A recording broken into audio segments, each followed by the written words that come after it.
조기 해산을 결정한 국민의힘 혁신위, 내일 마지막 혁신안을 보고하고 공식적으로 활동을 종료합니다.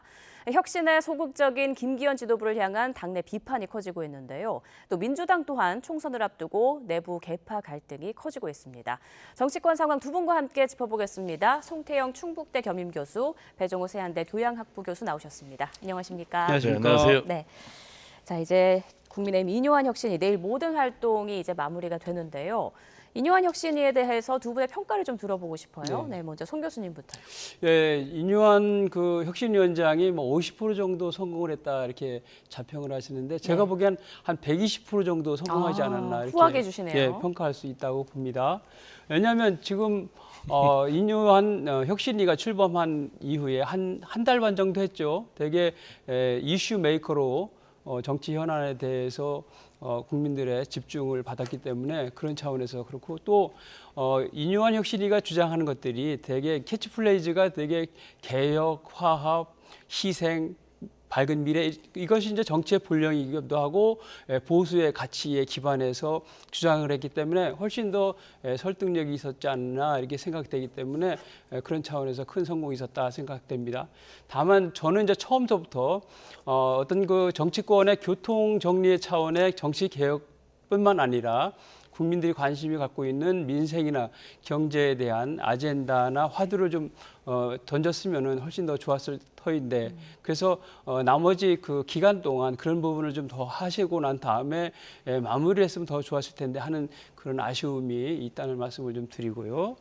또 하나는 이제 저는 그 혁신위하고 당 지도부 사이에는 어떤 목표나 방향은 같다, 똑같다. 그런데 다만 스케줄상의 차이가 있었다는 걸 말씀드리고 싶습니다. 이뇨한 혁신위는 되게 존속 기간을 되게 2달 정도를 잡았지 않습니까? 그렇지만 당 지도부 입장에서는 내년도 총선이라는 좀 더 긴 차원에서 봐야 되는 부분이 있죠. 그래서 이뇨한 혁신위는 2달 내에 뭔가 가시적인 성과를 내려야 된다는 생각을 할 수밖에 없었고 또 다만 그 당 지도부 입장에서는 이러한 혁신위의 요구사항들을 총선 때까지 전략적으로 이것을 운용하면서 적용해야 되는 그런 필요성이 있었다고 생각이 됩니다. 그래서 그런 차원에서 조금 이뇨한 혁신위하고 당 지도부가 갈등을 보이는 모습은 보였는데 그런 것은 약간의 오해가 있었지 않았냐. 그래서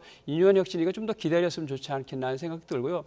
지금 정치적으로 보면 대개 공천과 관련된 사안들은 정기국회가 끝난 다음에 다시 말하면 연말국회가 끝난 다음에 되어야 되는데 아시다시피 지금 뭐 격심한 어떤 그 여야 대치 상황 또 그 내용적으로 보면 여소야대가 심각하지 않습니까? 그러면은 국민의힘 국회의원들 입장에서 보면 완팀이 돼서 이것을 잘 마무리를 해야 되는데 다시 말하면 단합해야 되는데 여기에 이뇨한 혁신위가 현역 국회의원들의 거취를 압박하는 형식으로 하다 보니까 조금 시기적으로 적절치 않았다는 부분이고 또 하나 이제 이뇨한 혁신위가 주장했던 그런 그 요구안들은 향후에 공천관리위원회나 또 당 개혁 과정에서 그것이 잘 반영이 돼서 이뇨한 혁신위원장이 말씀하신 50%가 아마 채워질 것이다 하는 말씀을 좀 드리고 싶고 또 하나 그런 부분들은 지난번에 김기현 대표와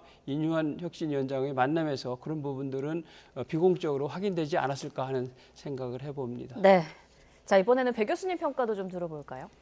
네, 우리 교수님 평가가 좀 언론의 평가하고는 좀 전혀 다르고 이뇨한 혁신위원장의 평가도 전혀 다르니까 좀 객관성을 결여한 것이 아닌가. 그래서 우리 교수님의 평가에 대해서 과연 국민들이 공감할 수 있을까 좀 이런 의문이 들었어요.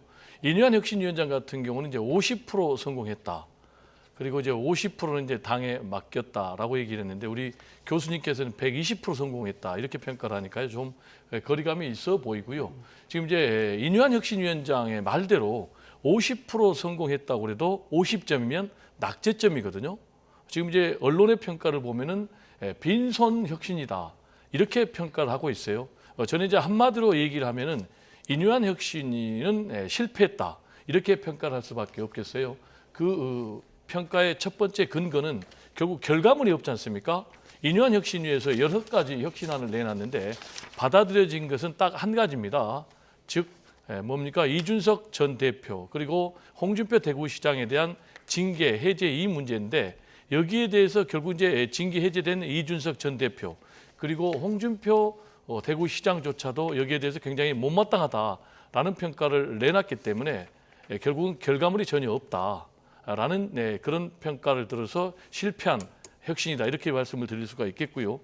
그리고 두 번째로는 조기에 종료를 했습니다. 네. 당초 이제 60일 기준으로 했는데 결과적으로 보름 정도 앞두고 혁신위가 조기에 종료를 했거든요. 혁신위가 이제 조기에 종료를 한 이유는 결정적인 이유는 혁신위가 더 이상 존재할 이유가 없다라고 혁신위가 판단한 것이에요. 왜 이렇게 혁신위가 판단했냐면 혁신위가 이번에 내놓은 혁신안 중에 가장 혁신적인 것은 결국은 인적 쇄신이거든요. 네. 그리고 그 인적 쇄신의 중심에는 당 지도부 그리고 또 중진 그리고 친윤들이 대거 험지에 나가거나 불출마를 해야 된다라고 요구를 했지만 여기에 대해서 사실 김기현 대표부터 또 그리고 친윤의 장제원 의원부터 정면으로 거부를 했지 않습니까? 그러다 보니까 인유한 혁신위 입장에서는 더 이상 존재할 이유가 없어진 거예요. 그래서 조기에 종료를 했고 그런데 세 번째로 제가 실패한 혁신이다라고 평가한 이유는 여론의 반응도 굉장히 좋지 않아요. 지금 국민의힘 여론조사 지지율을 보면은 오히려 혁신위가 출범할 때 비해서 더 정체가 되든지 내지는 더 나빠지는 이런 상황. 이 세 가지를 볼 때는 제가 볼 때 이제 실패한 그런 혁신이다라고 평가를 할 수 있는데 문제는 앞으로예요. 혁신위가 왜 나왔냐면은 강서구청장 보궐선거에서 참패를 했기 때문에 혁신위를 출범시켜서 결국 등 돌린 민심을 다시 잡아오겠다라고 했는데 이 인유한 혁신위가 결국 빈손 혁신위, 실패한 혁신위로 끝난다면 결국 민심은 또 실망할 수밖에 없고 이런 실망한 민심이 계속 이어진다면은 내년 4월 총선에서 국민의힘 같은 경우는 엄청난 재앙에 직면할 가능성이 있기 때문에 인유한 혁신위의 실패는 국민의힘 지도부 그리고 또 앞으로 국민의힘의 큰 부담으로 이어질 것이다 이렇게 전망이 됩니다. 네, 당 주류의 희생이 과연 실현될 것인가 이 부분이 가장 궁금한데요. 네. 어떻게 생각하세요? 지금 아까 말씀드린 대로 제가 아직 ING다 예, 진행형이다 스케줄이 이렇게 안 말씀을 맞다. 드리고요. 예. 스케줄상에 그렇다는 것이죠. 지금 우리 교수님께서 말씀하시기를 지금 혁신이 안 요구 사항이 1항만 되고 나머지는 되지 않았다 이렇게 말씀하시지 않습니까? 그 부분 뭐냐면 1항은 당 지도부가 처리할 수 있는 사안이고 나머지 분야는 공천관리위원회의 소관 사안입니다. 그리고 아까 말씀드린 대로 여소야대 국면에서 정기국회를 마무리하고 연말국회를 잘 마무리해야 되는 상황. 그 상황이 지난 다음에 인유한 혁신위가 요구안들은 공천관리나 또 당 개혁 방안에 잘 반영될 것이다. 그래서 그 부분은 진행형이기 때문에 결과물을 보고서 판단할 일이다. 네. 너무 서둘러서 지레 판단하는 것은 맞지 않다. 그리고 그런 부분들이 왜 그러냐면 지금 인유한 혁신위가 지금 제시한 요구안들은 대개 당내에서 공감을 얻고 있고 국민들로부터 공감을 얻고 있기 때문에 인유한 혁신위의 요구사항은 국민의힘의 총선과 등식화되어 있기 때문에 당연히 이러한 부분들이 충분히 앞으로 반영될 것이다. 다만 지금 정기국회나 연말국회를 소수 여당으로서 잘 마무리해야 되는 상황이기 때문에 현실적으로 지금 적용 시기가 좀 뒤로 네. 미뤄진 것이다. 이런 말씀을 드립니다. 지금은 진행 중이다. 그렇습니다. 나중에 더 지켜봐야 한다라는 지켜보고서 말씀. 네. 판단할 일이다. 이렇게 제가 볼 때는 지켜봐도 결과는 변함이 없을 것이다 이렇게 말씀을 드릴 수가 있겠어요. 왜냐하면 지금 아까도 혁신위가 요구한 것이 당의 지도부 중진 그리고 친윤 핵심들의 사실상 불출마 내지는 험지 출마를 요구를 했는데 김기현 당 대표부터 거부를 했지 않습니까? 그러면 당 대표조차도 이 혁신위의 혁신안을 거부를 했는데 누가 수용을 하겠습니까? 현실적으로 이 혁신위의 혁신안이 받아들여지려면은 지금 자리를 지키고 있는 중진 내지는 지도부 친윤들이 자리를 비켜줘야 되는데 전혀 비켜주지 않는데 앞으로 이게 실현 가능하겠습니까? 네. 그리고 그 앞으로 부분에 실현이 대해서- 가능이 어려운 결정적인 이유는 쇄신의 대상이 지금 쇄신을 지금 추진하고 있다는 거예요. 그 얘기는 지금 김기현 대표 같은 경우 사실상 쇄신의 대상으로 지금 지목돼 있거든요. 근데 김기현 대표가 쇄신을 주도한다는데 과연 이게 현실적으로 가능하겠는가? 구조 자체가 불가능한 구조다. 지금 이제 우리 교수님께서는 앞으로 공관위에서 다 할 것이다 이렇게 얘기를 했는데요. 혁신위가 요구를 했을 때 구체적인 실무 작업은 공관위에서 할 수가 있겠습니다만은 원칙론에 대해서는 충분히 김기현 대표 지도부가 공감을 밝혀줄 수가 있는데 결국 공관위원으로 넘겨버렸거든요. 그러면 앞으로 공관위원회가 어떻게 구성이 되고 누가 구성을 하느냐. 결국 공관위 같은 경우도 김기현 대표가 공관위원장을 임명을 하거든요. 근데 제가 볼 때는 결국 공천은 사실상 윤석열 대통령이 휘두를 것입니다. 그렇다면은 제가 볼 때는 현재 언론에서 공천관리위원장으로 지금 예상이 되고 있는 인물들이 이른바 윤석열 대통령의 멘토라고 불리는 뭐 안대 전 대법관이라든지 또는 뭐 김병준 전 비대위원장이라든지 김한길 국민통합위원장이거든요. 그렇다면 결국은 그 나물에 또 그 밥이기 때문에 제가 볼 때는 결론은 똑같다. 그래서 제가 볼 때는 쇄신 공천이 좀 이어지기는 어렵다라는 말씀을 좀 드립니다. 좀 팩트 체크를 좀 해야 될 것 같습니다. 김기현 대표가 인요한 혁신위의 요구 사안에 대해서 거부한 적이 없지 않습니까? 거부를 했잖아요. 본인이 지금 울산에서 의정 보고하고 의정 보고하는 것은 하나 더 잠깐만 경우도 국회의원으로서 당연하게 그 유권자들한테 지역 구민한테 하는 것이고 모든 국회의원들이 지역구에서 다 합니다. 그런 사안이란 그 지난 시간에 말씀드렸고 그 부분 오해가 없었으면 좋겠다는 거고 당 혁신위와 관련돼서 김기현 대표가 처음부터 혁신위에 전권을 부여하겠다 이렇게 말하면서 또 하나 옆장 정리한 것은 혁신위가 건건히 의견을 내기보다 종합적으로 의견을 내주면 이것을 종합적으로 검토하겠다 이렇게 얘기했던 것이고요. 또 하나는 혁신위는 당 지도부를 전제로 하고서 있는 혁신위입니다.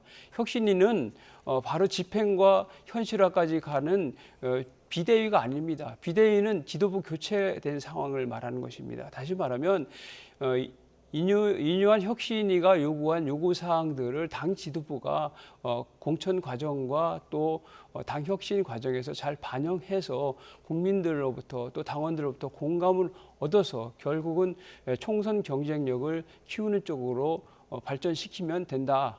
이렇게 봅니다. 자, 그러면 송 교수님 제가 질문 네. 하나 드릴게요. 이제 최근에 그 내년 총선에서 네. 그 예측 결과가 좀 국민의힘이 많이 어둡게 네, 네. 나오면서 국민의힘 김기현 대표에 대한 그 비판의 목소리가 커지고 있는데 네. 김기현 대표의 거취는 어떻게 될 거라고 보시는 거예요? 지금 총선과 관련해서 지금 언론 보도와 관련해서 나온 내용이지 않습니까? 네. 그거 가지고서 그것 때문에 당이 되게 어렵다는 판단을 지금 많이 하시는 것 같습니다.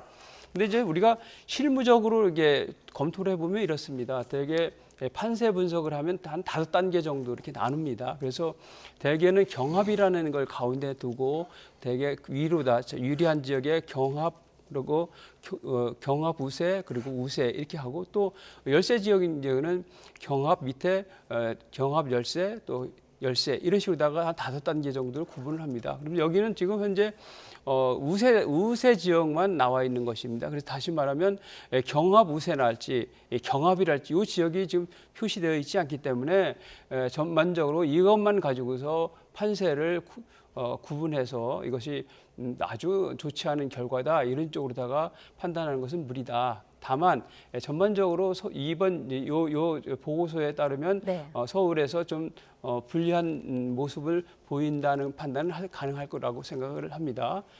그리고 그 김기현 대표 체제와 관련된 부분은 지금 무슨 비대위 얘기 나오고 막 그러긴 하지만 이게 다시 말하면 아까 말씀드린 대로 정기국회와 연말 국회를 잘 마무리한 다음에 정치에 다시 말하면 공천과 개혁의 시계가 그때부터 도는 것이다. 그때 보면 된다는 것이고 또 하나 이제 선거를 앞두고 비대위 얘기를 많이 하는데 정상적으로는 정통성 있는 당 지도부가 중심이 돼서 선거를 치르고 또 선거 전략상 득표력 있고 국민들한테 어필하는 인사를 중심으로 선대위를 꾸리고 그 선대위가 권한을 더 많이 가지고 선거운동을 체계적으로 해서 전략적으로 국민들한테 다가가는 것이 통상적인 선거 과정이다 이렇게 말씀드리고 싶습니다. 다시 말하면 정통성 있는 당 지도부가 중심을 잡고 하는 것이 가장 정상적인 방식이다 이렇게 말씀드립니다. 네, 아까 우리 교수님께서 김기현 대표가 인유한 혁신위에 정권을 부여했다 이렇게 말씀하셨는데요. 아까도 제가 말씀드렸듯이 인유한 혁신위가 요구한 6개 혁신안 중에서 네. 수용된 것이 단 한 개밖에 없거든요. 이게 뒤집어서 얘기하면은 혁신위에게 전혀 정권을 부여하지 않았다라는 것을 반증하는 것이고요. 결국 그렇기 때문에 인유한 혁신위가 지금 조기에 해산했는데도 불구하고 우리 교수님께서 정권을 부여했다 이렇게 말씀드리는 것은 너무 좀 사실을 왜곡한 것이 아닌가. 사실 왜곡이 아니라 이렇게 얘기가 되고요. 아, 잠깐만요. 네, 제가 네, 지금 얘기하고 네, 있으니까요. 네. 지금 이제 질문과 관련해서 김기현 대표는 결국은 제가 볼 때는 물러나지 않을 것입니다. 사실상 또 최근에 윤석열 대통령과 지도부 오찬 회동을 통해서 윤석열 대통령이 김기현 대표 체제에 힘을 실어줬다라는 언론의 평가를 받고 있기 때문에 본인은 뭐 더더욱 물러나지 않을 것이고 지금 공관위원회를 조기에 출범시킨다라는 것도요. 결국은 앞으로 자신의 주도로 총선을 치르겠다라는 걸 얘기합니다. 공천관리에는 이제 통상 내년 1월쯤에 출범을 하는데 지금 뭐 국민의힘 같은 경우는 아무리 늦어도 뭐 이달 말에는 출범할 것으로 이렇게 전망이 되거든요. 그렇다면은 결국 이 얘기는 뭐냐면은 김기현 대표가 자신의 주도로 총선을 치르겠다라는 그런 얘기고요. 그렇게 될 것으로 보여지는데 문제는 아까 앵커께서도 말씀하셨지만 현재 김기현 대표에 대해서 당내 여론이 굉장히 좋지 않다는 것입니다. 그 이유는 김기현 대표 체제로 총선을 치를 경우에 필패다. 그래서 지금 하태경 의원이라든지 서병수 의원 같은 경우는 쇄신의 1호 대상이 김기현 대표다. 물러나는 것이 정답이다. 이렇게 강력하게 사퇴를 요구하고 있고요. 지금 이제 우리 교수님께서 지금 자체 판세 분석에 대해서 굉장히 긍정적으로 해석을 했는데 지금 현재 자체 분석을 보면은 강남 3구의 6개 지역구 외에는 우세 지역이 전혀 없거든요. 그럼 빨간불이 켜진 거예요. 그리고 또 최근에 갤럽에서 여론조사가 있었는데 지금 보면은 더 지금 정부 지원론하고 정부 심판론의 격차가 벌어졌습니다.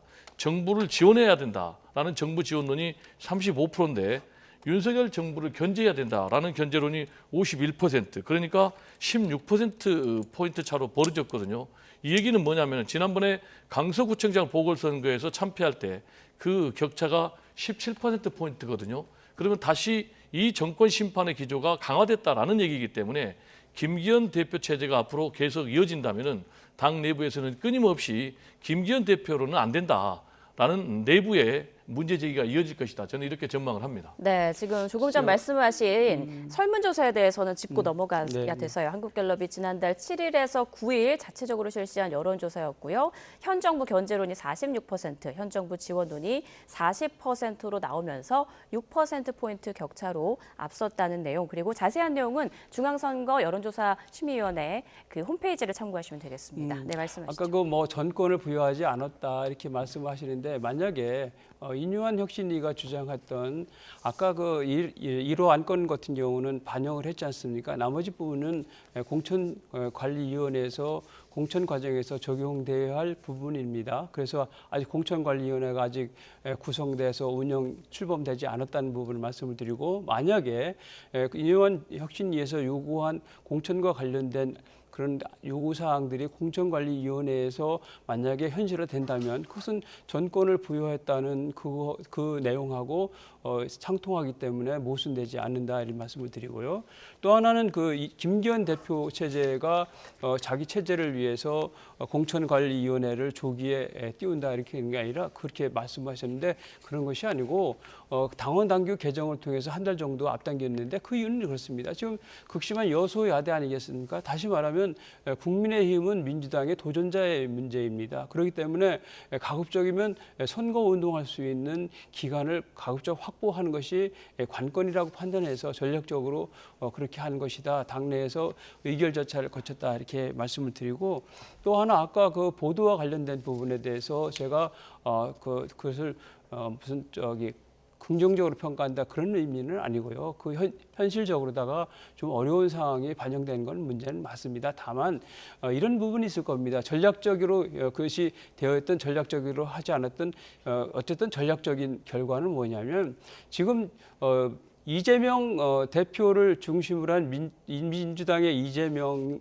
어떤 민주당의 이재명 체제의 저 민주당은 지금 국회 상황을 지금 어떻게 하고 있습니까? 지금 방탄 국회에다가 어떤 자기들이 하지 않았던 그런 정책들을 막 밀어붙이고 소위 말해서 입법 독재를 좀 하고 있지 않습니까? 이러한 상황들이 만약에 이런 결과가 나온다면 내년도 국회의원 선거 이후에도 국정이 이런 식으로 정상화되지 않을 것이라는 부분을 우리 보수 진영이나 또 중도층한테 충분히 알릴 수 있는 그런 기회를 제공한 부분도 있다. 저는 이렇게 판단합니다. 말이 나온 김에 민주당 얘기로 넘어가 보겠습니다. 4선의 안규백 의원이 전략공천위원장을 맡게 됐는데 뭐 개파색이 옅은 인물이라는 평가도 있지만 지금 비명계에서는 사실상 친명 인사다 이렇게 또 비판을 하고 있더라고요. 어떻게 보십니까? 제가 볼 때는 뭐 비명계는 비판을 위한 비판이 아니냐 이렇게 생각을 합니다. 만약에 이재명 대표가 친명계 인사를 또 기용을 했다면 친명계 인사를 기용했다고 비판할 거 아니겠습니까?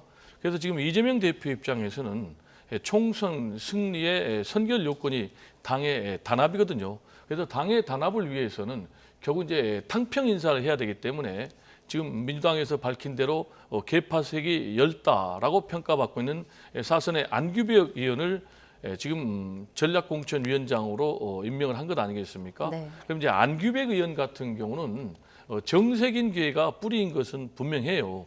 지금 뭐 이원호 의원 같은 경우는 뭐 신친명이다라고 비난을 하고 있지만 그래서 이 부분은 결국 이제 비명계에서 명분 쌓기용 비판이다. 내지는 또 이재명 대표 흔들기 비판이다라는 얘기를 할 수밖에 없고요. 저는 개인적으로 지금 민주당에서 가장 중요한 것은 단합이다. 그래서 단합을 위해서 제가 볼 때는 친명이고 비명이고 계파를 초월해서 제가 볼 때는 뭉쳐야 될 필요가 있고요. 궁극적으로는 저는 민주당이 앞으로 인사를 함에 있어서 계파를 초월한 인사를 해야 된다고 저는 개인적으로 생각을 합니다. 자, 그러면 이낙연 전 대표가 지금 연일 이재명 대표를 비판하면서 신당 창당을 계속 얘기하고 있지 않습니까? 지난번에 교수님께서 이낙연 전 대표의 창당 가능성에 대해서 되게 높게 치셨는데 여전히 생각은 같으신가요? 일단 뭐 이낙연 대표의 발언이나 행보를 보면 갈수록 농도가 짙어져 가고 있지 않습니까? 지금 뭐 나라를 구하기 위해서는 제3의 세력이 필요하다라는 이제 그런 뉘앙스의 메시지를 내놓고 있고 늦지 않게 창당에 대해서 뭐 결단을 내리겠다라는 이제 그런 메시지가 나오는 걸로 봐서 계속해서 지금 이낙연 전 대표 같은 경우는 창당을 향해서 발걸음을 옮기고 있는 것은 분명해요. 그렇지만은 만약에 이낙연 전 대표가 창당을 할 경우에 창당할 세력이 있는가, 동력이 있는가라는 것과 관련해서는 저는 개인적으로 회의적입니다. 심지어는 이제 지금 원칙과 상식이라는 비명계의 대표적인 그룹 중에서도 이낙연 전 대표가 신당 창당을 할 경우에 나가겠는가. 지금 조홍천 의원 같은 경우는 일단 창당에 대해서는 상당히 좀 거리감을 두고 있거든요. 그래서 제가 볼 때는 좀 막상 실행에 옮기기는 쉽지 않을 것이다. 이렇게 전망을 하고요. 두 번째로는 만약에 이낙연 전 대표가 창당을 할 경우에 성공 가능성이 있겠는가. 저는 성공 가능성이 매우 희박하다라고 생각을 합니다. 성공 가능성이 희박하다라고 보는 이유는 나갈 때 일단 창당을 할 수 있는 동력이 있어야 되는데 그게 보이지 않는다. 그리고 창당을 했을 때 세력 기반이 있어야 되는데 지금 이낙연 전 대표 같은 경우는 호남 정치인이거든요. 호남을 지역으로 하는 그런 정치인인데 제가 이제 고향이 목포입니다.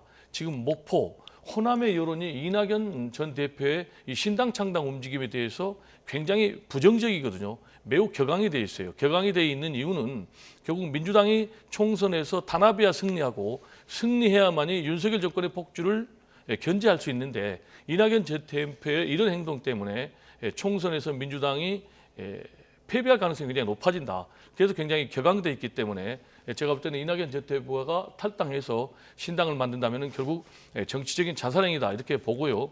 그래서 이낙연 전 대표 같은 경우는 계속해서 창당 쪽으로 만약에 무게중심이 가면 돌아오기가 좀 어려워져요.